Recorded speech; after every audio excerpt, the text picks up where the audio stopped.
You're all very welcome here this evening. I am delighted that we have got Emma Magee with us. Emma being one of our Northern Ireland Warriors and a member of the Surrey Storm Super League team.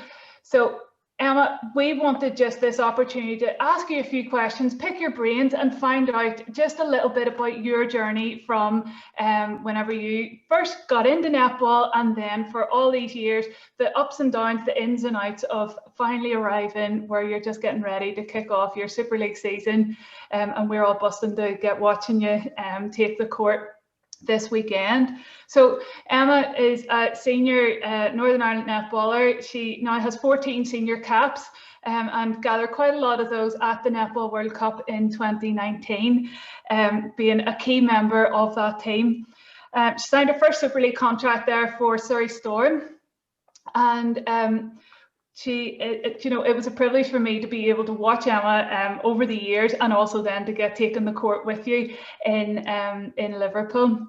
So just to start off with, for people here who don't really know you or know the Magees and your sort of background, will you just give a bit of an introduction to who you are and how you fell into netball, and just for a few pointers of a few wee slides here that might just help just point you in the right direction. Yeah, okay, so like you said, though, thanks very much for the introduction.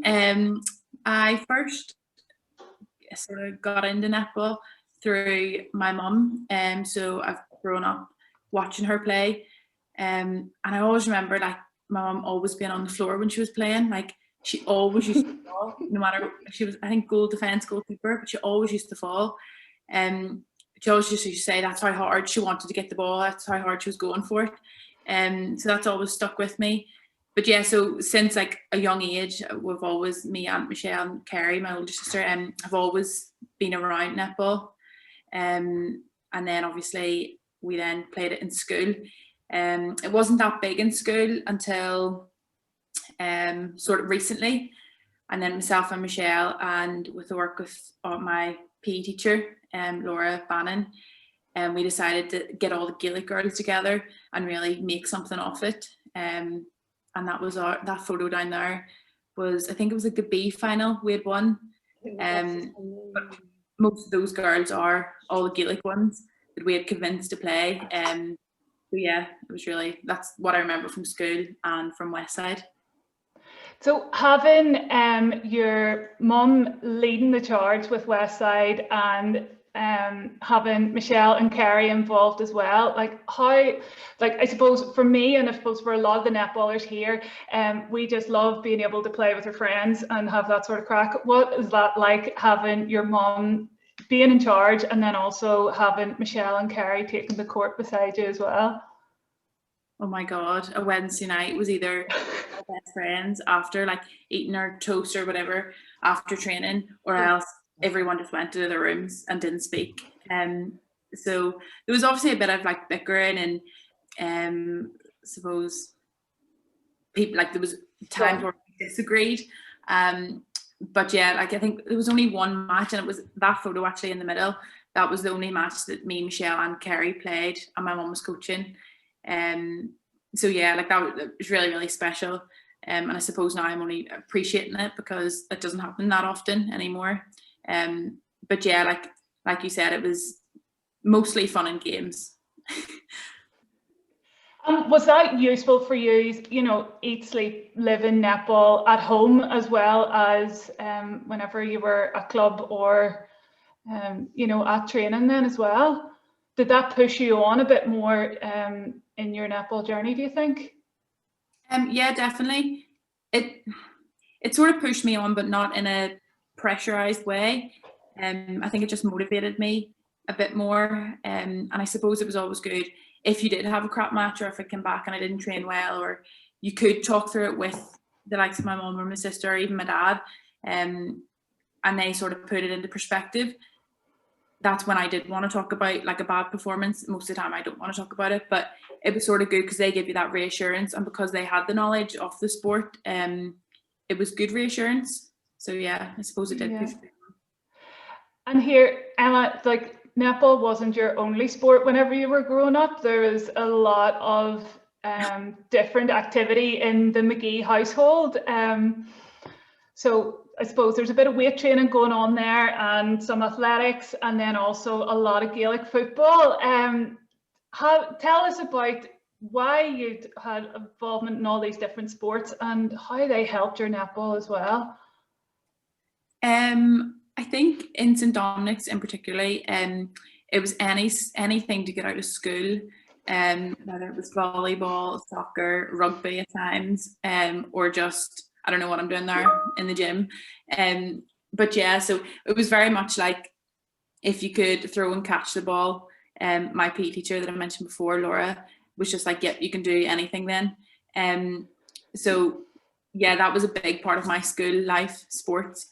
In terms of Gaelic, I started when I was primary 7, and Michelle went to Gaelic football before, and she was a real tomboy when she was younger, and I was the exact opposite. But I sort of got a bit bored and lonely when she went to Gaelic training, so I was like, fine, I'll give it a go, just to be with her basically. And then yeah, I just started training with her, and yeah, ever since then I've obviously just played. So yeah, and then the bottom photo, that's the Carryduff team. So myself and Michelle both transferred from St Bridget's to Carryduff, and so there was a lot of success with that club, and it was a brilliant move, and it's very much, it's taught me a lot about team sports and team culture, and I think that's very relatable in terms of my netball as well. That's what I was just going to ask you. There's something really about playing a team sport that's different to an individual sport. What do you get out of playing, going to Gaelic, going to netball, that you maybe wouldn't get out of, say, if you were playing athletics or, another individual sport? I think it's the whole family element. I just love to see that, and I love to be a part of a team that is so well connected. I think you also get a great sense of, or you understand how much you sacrifice, and if you're willing to sacrifice stuff for each other, and then that obviously just creates a stronger bond, and that's stronger family connection, and that's not just through winning, that's through the highs and the lows. But yeah, I think that's what's made me stick at team sports the most.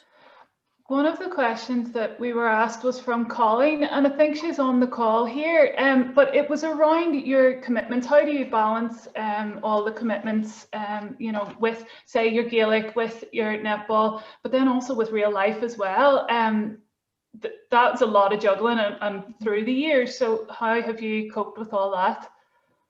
I think it's always been, if you strip it back to like really simple terms, that my sport has been my enjoyment, so that is my fun, and it has never been a case of, oh my god, I have to go to training, or I don't want to go, and I suppose in many ways that might be sad that is my enjoyment, but it wasn't like work sort of, what do you call that?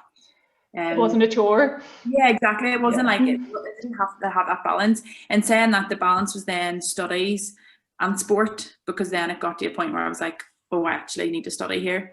But again, it always had a sporting motive behind it. So it was, I need to do my levels because I need to get to England because I want to play netball in England, to go to university in England. And although I tried to convince like my mum and dad, it wasn't all purely because of netball. It always was. And yeah, I feel like I'm allowed to say that now. It always has been. I think a lot of us can relate to that feeling of enjoyment, and it didn't feel like a chore going to training, especially whenever you were going to hang out with your friends and have a bit of crack as well. So I'm going to flip forward quite a few years now to 2019 and the Netball World Cup, and there's a couple of questions here that we had from a number of girls around why goal attack. Ciara Cook, good to see you on tonight. Ciara was asking about why did you choose goal attack, or did goal attack choose you, or what was the story there? I don't actually remember a defining moment where I was like, I'm goal attack. So I've just always remembered playing goal attack. I think, well, I do obviously enjoy that sort of playmaker role. I absolutely hate goal shooter. Stuck in the cage, I can totally relate. Yeah, exactly. So I think I can rely on more things in goal attack. Yeah, and just that freedom of playing, but then also the glory of the goals when they go in.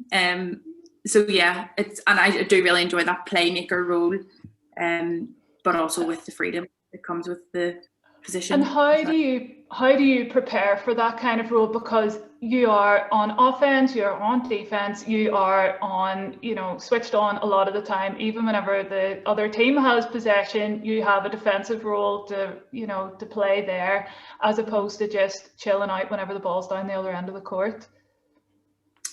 I think it is just the constant concentration that you have to work on.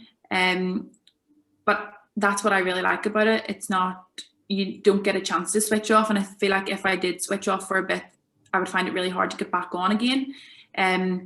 So yeah, but just through like training and obviously just playing goal attack, I've sort of learned, and I still am learning what's involved in the role. And more so, a key learning for me, I suppose, in the World Cup was how much of the game of a goal attack is mental. And it's just like that blew my mind, and I just feel like that was World Cup was such a really good experience for me to learn that, and I suppose practice my learnings, that'll hopefully stick with me for the rest of my netball career. And what an experience it was, like getting to play against the likes of Australia, New Zealand, Malawi, Sri Lanka. I had asked, for everybody else, I had asked Emma to send through her favourite photo of her playing to date. And this is the one that she had sent through. And Emma, that's probably just what you were starting to lead on to. Chat us through why this photo is such an important one for you. So we lost this game by 1 or 2, which obviously was gutting and devastating. But I remember thinking during this game, and this was again something that I had learned to do in the training in the lead up to the World Cup, but was to be in the moment when playing, because it was found out that I often couldn't tell you what had happened in a match, or I couldn't tell you what I was told at half time, because I was just, maybe the adrenaline was going, I wasn't focused properly. I thought I was, but I wasn't. So I remember being in this moment, not this exact shot in the match, and thinking that like the noise was amazing in the stadium, and it was going goal for goal. There was so much pressure to obviously get the goals in, for our team to score, that team to score, our team to score. But at no point was I nervous, scared. I didn't have any sort of fear. All I could think about was, oh my God, this is amazing. Like, this is so good. And I almost was smiling to myself, but I didn't obviously want to smile because I was supposed to be concentrating and the rest of it. But I just remember thinking, like, God, this, like, I want to do this forever. Like, this is amazing. So yeah, that's why it's my favorite photo. And was some of that having a level of confidence in your ability coming into the World Cup then, that you had done all that you could do in terms of physical preparation, tactical preparation? I suppose that was a bit up in the air whenever we had a quick changeover of your shooting partner. But, you had done an awful lot of groundwork in preparation for, for the tournament then. Mm-hmm. Yeah, definitely. I think with a competition like the World Cup, or like a big major competition, you obviously have all your setups, your team structures, your game plan of when you face a team like Malawi.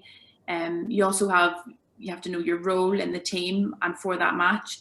But then again, I'll come back to it, then you have to have the mental stability, and you have to ensure that your confidence is high, that you're taking those shots that help that confidence, but you're also making sure that when something does happen, which it will, that it hasn't gone your way, that you bounce back from that.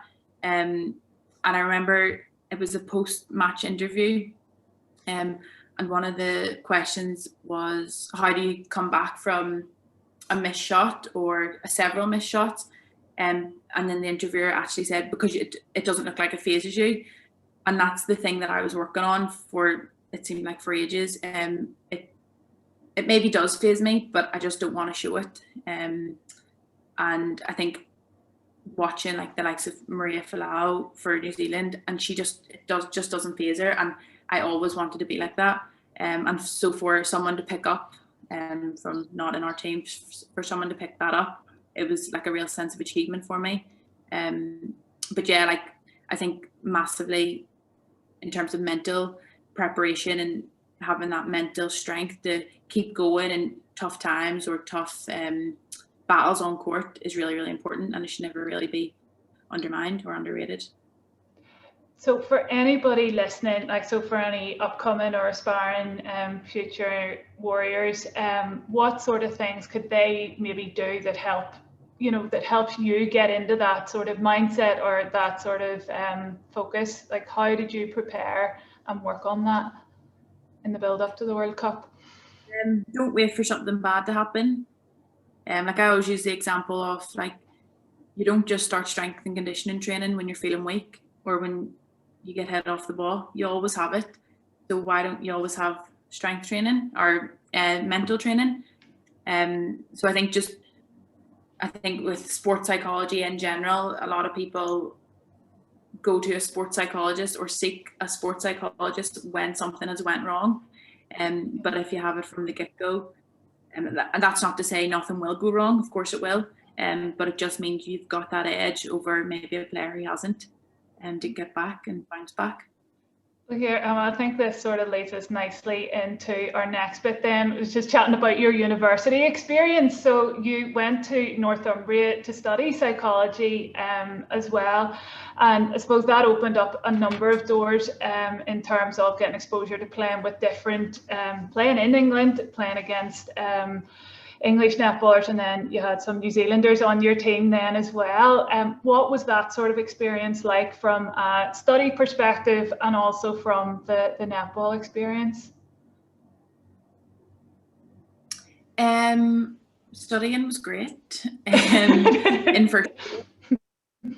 first year, just with my course not being that full on in first year, I got Tiora Keenan was my coach at the time, and I was just like in awe of everything to do with England netball and the setup, and especially her and the players that I was playing with.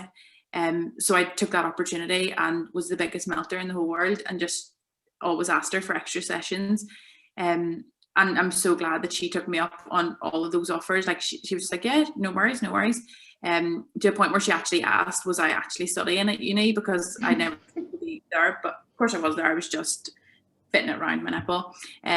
But yeah, so that was first year, and so I was on the first team then.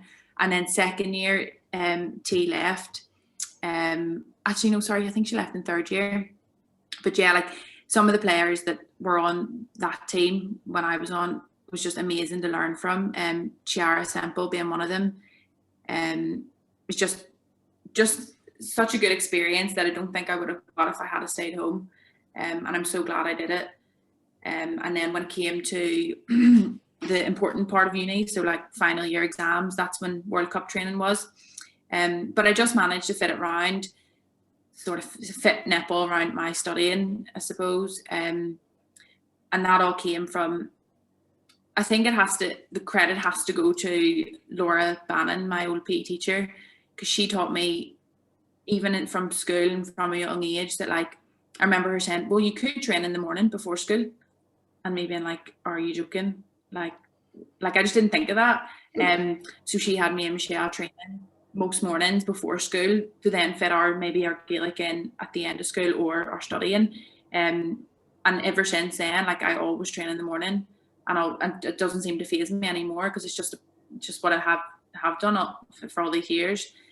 So I suppose in uni it came in really handy, because if uni was going on until 6 p.m. or 7 and then training at night, I could do my extra sessions in the morning.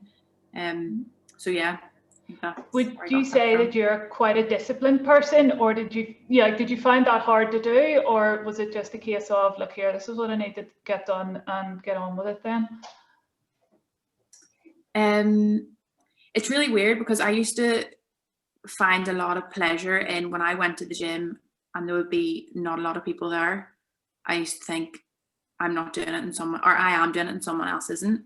And that for me was a good motivation, and it sort of allowed me to compete with other people even though they weren't competing. So yeah, I think in general I am quite disciplined in it now. It is hard then when no one else is training, for example, like when I'm up at school working and no one else is training. It's hard when you can't physically see other people training, or you can't train with your teammates. But yeah, I suppose you could say I'm disciplined in that area. And yeah, early mornings, I'm an early riser. I like early mornings. I like getting it done. Fair play to you. The university experience, as you were saying, T was one of your coaches, and then you've also had a number of coaches through Northern Ireland as well. How important has that been to you growing as a netballer and getting those different experiences?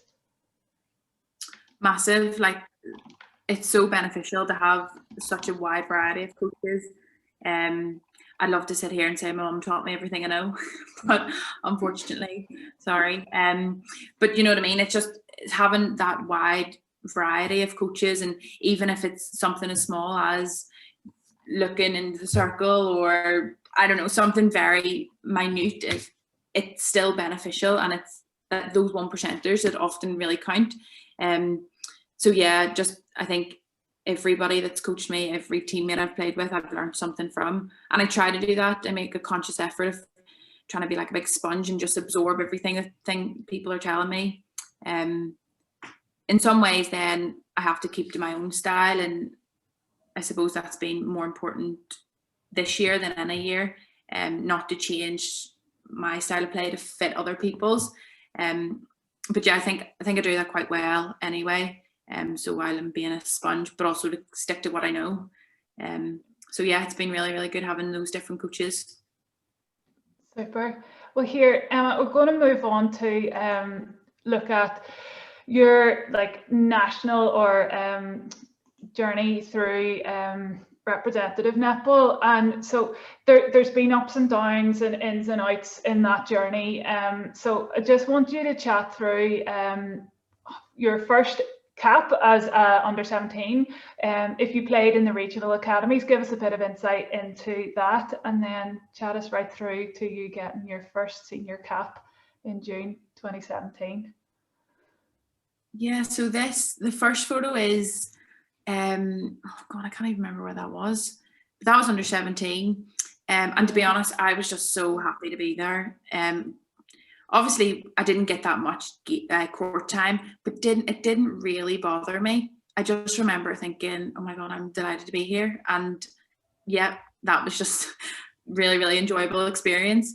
I remember though coming back, I was on such a downer, because when you went, like it was almost just like you were famous. Like it was amazing. You got like your little name tag and everything. And that was my first real experience, well, in a Northern Ireland dress, which was amazing. But it's funny actually looking back, because even like the England players for under 17, like you would think they were like top celebrities.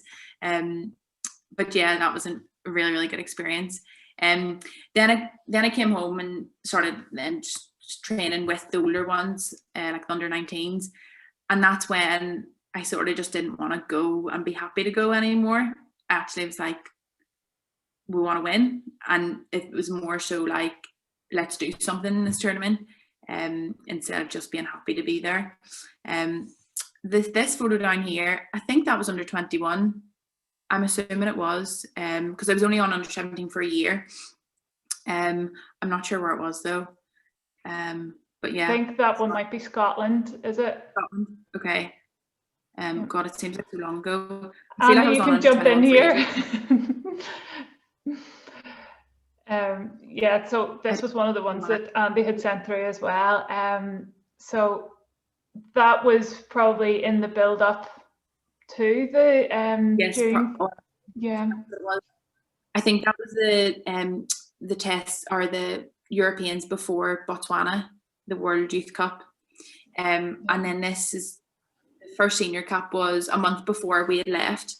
And I remember Elaine, we were training with the seniors, just in and out really. But I was very, very scared of the seniors. And Elaine said that she wanted a couple of us to join the test series to qualify them for the, I think, was it the World Cup? It was the World Cup, yeah. Sorry, that was to qualify for the Commonwealth Games. Yeah, sorry. So then we played, I was on the bench for the Barbados game, but didn't get any, I didn't get my cap then. And then the next day I was on the bench again and then got played against the Republic of Ireland. And to this day, Michelle, we got our cap on the same day, but she 5 minutes before me. So I got put on, I think, the second quarter, but she got put on the first quarter, the last 5 minutes, which is really annoying.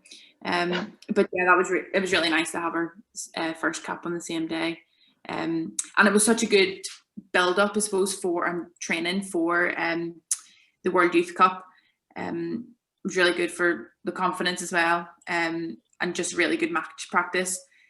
So yeah, and then we go to Botswana.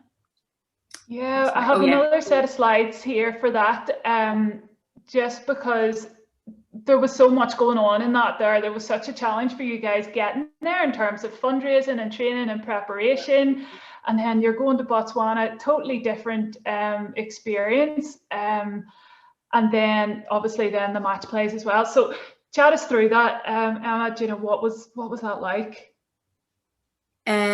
The lead up and everything was just brilliant. Even just getting on that flight with all your teammates and all kitted out in our new gear and stuff, it was just amazing. And the welcome that we got at the airport, we got like police escort to our hotel. Like it was honestly amazing. It was so much fun. The sun was shining. That's one of our training sessions, which was outside. It was just so good. What a novelty. Yeah, it was amazing, honestly. Seeing all the different countries that were there, and then that's a photo of us down with the New Zealand girls. Oh, it was just amazing. Well, it started off amazing, and then I got an injury, which wasn't so amazing. I think that's actually a photo of my brain scans there up in that corner. So what actually happened? Yeah. It was a test match against, I know, was it a warm-up match maybe? A warm-up game? Or maybe it was a real thing, I can't remember. But it was against Sri Lanka and I was just coming out for the ball and the goal defence's elbow hit the bridge of my nose. And I just sort of hit the floor. I thought I was fine. I remember feeling quite ill after it and then sitting in the changing room. So we had won that game and I was sitting in changing rooms and all the girls were like getting their ice baths or whatever and chatting. I mean, like it was very much a happy changing room because we had won. And I remember just flipping and like sort of giving off that why was everyone so chatty and like we had lost this game and how it wasn't on and everything. And Michelle sort of just looked at me and was like, Emma, we won. And I was like, oh. And I just completely like blanked out at that stage. So that's when I knew it was like, oh no, this is annoying. But I was in denial the whole time, which didn't help matters. But then yeah, I went to, actually the New Zealand doctor came and seen me and she said if I was one of her players, she wouldn't let me play for the rest of the tournament. But again, like looking back on it now, I was definitely badly concussed because I just turned into a demon child and I was convinced that she was against me, this doctor, and that she just didn't want me to play. Sorry, go on ahead. I actually asked to go to hospital because I wanted medical profession advice, even though she was a doctor, but I just wanted to hear it from me actually going. I don't really know why.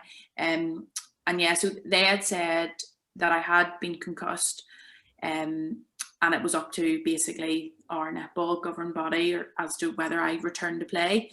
So the way the matter was handled I don't think helped the scenario, because I was always told you might get back, instead of just being told no. And in many ways that was my fault, because I sort of didn't let anyone say that to me. But yeah, from then on, it was just downhill. It's that expectation and the work that you had put into actually getting on the flight, getting to Botswana, and you're just primed and ready to go, and then having that taken away from you, but like having that sort of dragged out a wee bit. Has that sort of shaped your approach to how you cope with challenges and that going forward? You know, has it changed anything on your outlook on things? Definitely. I mean, I didn't think that injury would have impacted me massively, and it did. But I definitely wouldn't be the player I am today, or have the knowledge that I do, that injury almost forced me to have. Because when I came back, I didn't want to play netball anymore. I just didn't see the point. What's the point when you can get injured?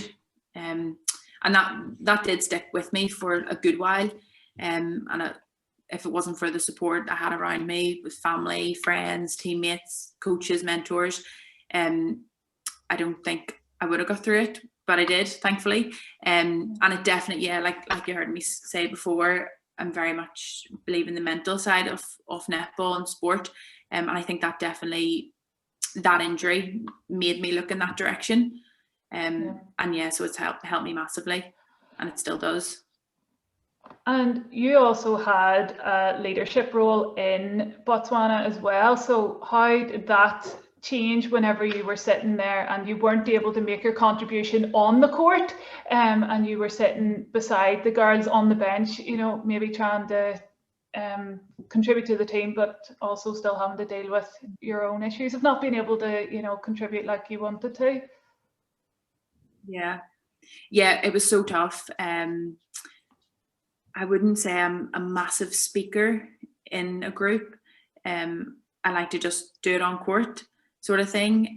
So yeah, that was so tough for me, especially then being in Michelle and Rebecca McCullough's room as well. So they had seen, although I was putting on a front to everyone that everything's fine and it's all going to be fine, then they would obviously see me crying in the room, you know. So it was really tough, and I did feel sorry for those guys as well on court.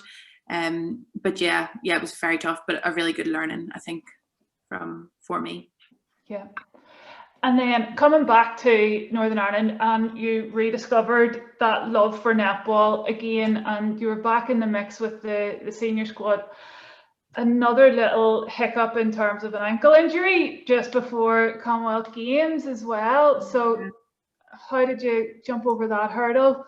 It was actually in a uni match, and it was the last 2 minutes of the game, and I then tore my ligaments. And I remember ringing, because I'd previously just made the commitment to travel home, to put me in a better position to trial for the team for the Commonwealth Games. So I had to ring Elaine Rice, who was the coach at the time, and basically tell her I've torn my ligaments.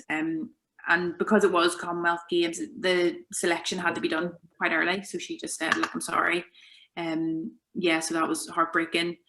But I think if it wasn't for that injury in Botswana, I wouldn't have known how to dealt with that. So I think I did it in a good way. But it's also just, I think it's what you make of it. So I was in Northumbria at the time, and I had a really good S&C. I had really good facilities and coaches and mentors around me at that time. But I also treated myself as an elite athlete. And I think that was really important for me, because no one really says you're going to be an elite, or you are an elite athlete. I think it just has to come from yourself. So I just treated myself like an elite athlete and rehab properly, got myself fit again. And that was through the disgusting bike sessions that I absolutely hate. Swimming, rowing. Yeah, and it is because I really wanted it, and I knew that I was still young and there was other things to come. So yeah, I just came back. 3 months later. Excellent. And I think that's so important for everybody, you know, listening, to see that kind of drive and determination. And I'm sure there was tough days, but then also like having done that groundwork, it's sort of bearing fruits, you know, at the World Cup, and then, you know, as we go forward. So we'll step away from all those challenges and look more at the positive things now. So this year, yeah, look at that lovely photo of you ready to go to kick things off with Surrey Storm. So you signed your contract for those guys. Suppose it has been a bit of a different year with a pandemic, you know, and you were planning then on having to travel a good bit to, you know, to commit to the training. However, maybe the pandemic has been a bit of a blessing in disguise, you know. So how's your preparation and training been going with Surrey Storm? Yeah, it's been like, I've been loving it, like enjoying every second of it. And I even just like seeing the photo or you saying about a contract, I just sort of have to pinch myself and be like, oh my God, like this is crazy. Me and Michelle talk about it all the time, being like, what are we doing? This is crazy. This is literally all we talked about when we were younger, is doing this. So yeah, I just think it is really important to, again, live in the moment and enjoy what I'm doing, while obviously keeping focused and trying to take each game as it comes, I suppose. And so we're looking ahead to this weekend. How are the nerves? How is the level, probably more levels of excitement? And what has the week been like for the team in preparation for this weekend? Yeah, nerves are okay, actually. I think it sort of helps because there's no fans going to be there. But then obviously a big downfall as well when you do come out, or the fans are amazing when that does happen. Like through my experience through World Cup, it was amazing. This week it's just mainly like run-throughs, fixing things up that need to be fixed. Not that heavy training session. It's also my last week of school before midterm, which is perfect. So yeah, it's looking good, and I am really excited to get going. But obviously it's a double header, so this weekend will be a tough one. Yeah, 2 big games. So how important is the recovery then after the first game against Pulse? Massive. Yeah, suppose like World Cup, there is a quick turnaround. And I think it is just being, obviously having that, getting your recovery in, food and so on, but also being that big sponge and learning everything that you could in that match before on the Saturday to then take it into the Sunday game and learn from it. And I suppose that's this is what I want out of this experience, is just keep learning. And that's in my role as a goal attack, but also in Super League environment, and getting to play against world-class netballers. So yeah, hopefully that will happen. But so yeah, fingers crossed. And I suppose for all of us sitting back here in Northern Ireland, we're all just going, woohoo, the fact that we can watch every single game now on the TV. So I think that's fantastic that you're going to have the Northern Ireland backing behind you. Although there's going to be a bit of a controversy whenever it's the Rhinos versus Storm game. Where's the loyalties going to lie in the Magee household? Well, Michelle's already bought my dad a Leeds Rhinos hat, so she bought that for him. But I just let them choose themselves. I won't force anything. Yeah, no, it'd be interesting. I'd love to be a fly on the wall in the Magee household that night. But no, yeah, it'll be fine. We'll be happy family at the end of it, hopefully. And it's going to be brilliant, the fact that there's 6 of our Northern Ireland Warriors in the Super League this year, you know, so it's not just Michelle you'll be coming up against. It'll be Fionnuala and Caroline and Michelle, Drain, and who am I missing? Caroline. And Coops, yeah.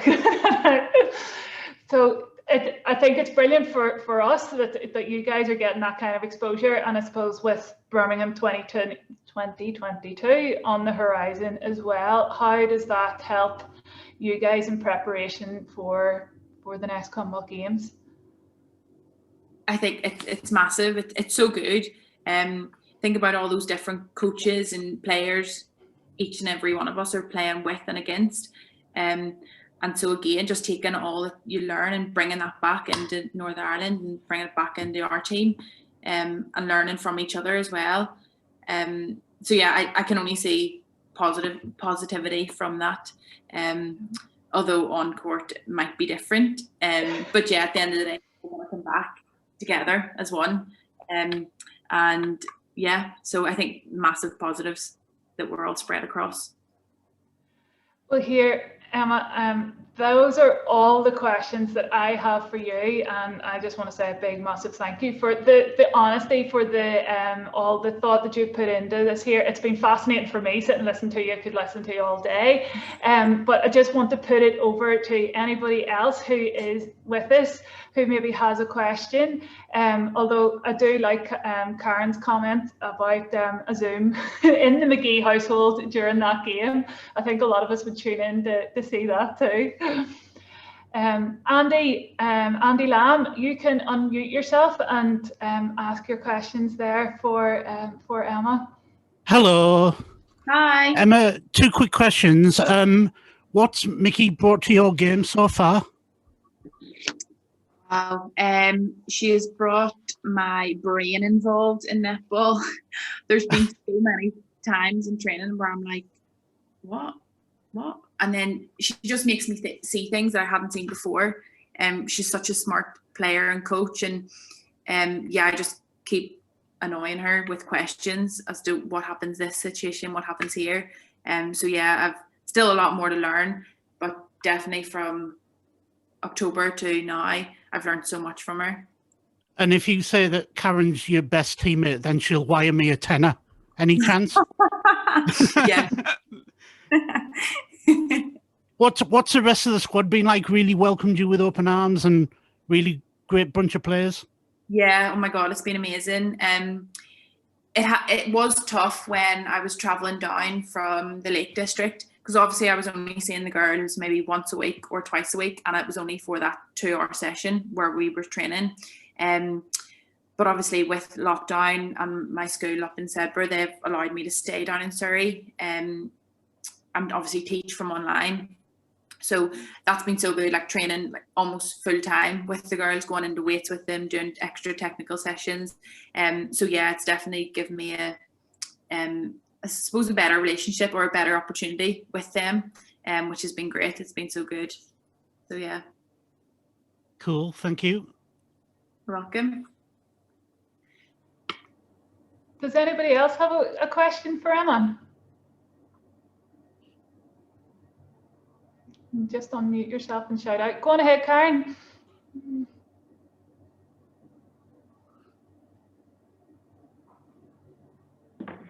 Hi, Emma.